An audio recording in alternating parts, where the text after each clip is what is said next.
राधा और कृष्ण के प्रेम के बारे में कौन नहीं जानता है। कहते हैं कि कृष्ण और राधा का विवाह नहीं हो पाया था, लेकिन दोनों में इतना प्रेम था कि आज भी दोनों का नाम एक साथ लिया जाता है। श्री कृष्ण का राधा के लिए प्रेम और राधा का श्री कृष्ण के लिए समर्पण देखते ही बनता था। शायद इसलिए अपने आप को सबसे बड़ा भक्त कहने वाले नारद मुनि को राधा से जलन होने लगी थी।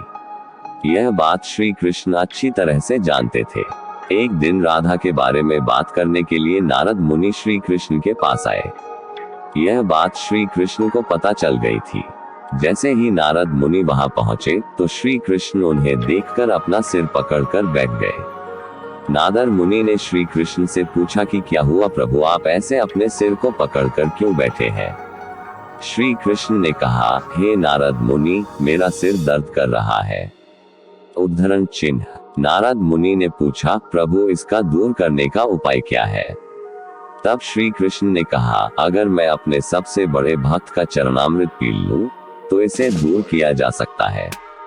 उद्धरण चिन्ह। तब नारद मुनि सोचने लगे कि सबसे बड़ा भक्त तो मैं हूँ, लेकिन अगर मैं अपना चरणामृत दूंगा तो मुझे नरक जाने जितना पाप लगेगा।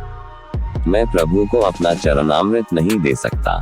कुछ देर सोचने के बाद उनके मन में राधा का विचार आया और वे सोचने लगे कि लोग राधा को भी तो श्री कृष्ण का सबसे बड़ा भक्त मानते हैं, इसलिए क्यों न उनके पास जाकर पूछा जाए। ऐसा सोचकर वह राधा के पास गए और उन्हें सारी बात बता दी। राधा ने जैसे ही सुना, एक बर्तन में अपने पैर धोकर चरणामृत नारद मुनि को देते हुए कहा, हे मुनिराज, मुझे नहीं पता कि मैं उनकी कितनी बड़ी भक्ति हूँ, लेकिन मुझे यह पता है कि श्री कृष्ण को अपना चरणामृत देने से मुझे नरक में जाने जितना पाप लगेगा और मुझे नरक जितनी यातना सहन करनी पड़ेगी। मुनि, वह सब मैं सहन कर सकती हूँ, लेकिन अपने स्वामी को पीड़ा में नहीं देख सकती। यह चरणामृत ले जाकर आप उन्हें दे दे।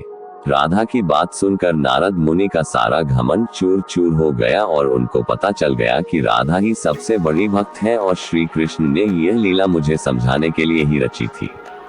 जब नारद मुनि राधा के पास से वापस आ रहे थे तो उनके मुख से केवल राधा के नाम की ही धुन सुनाई दे रही थी।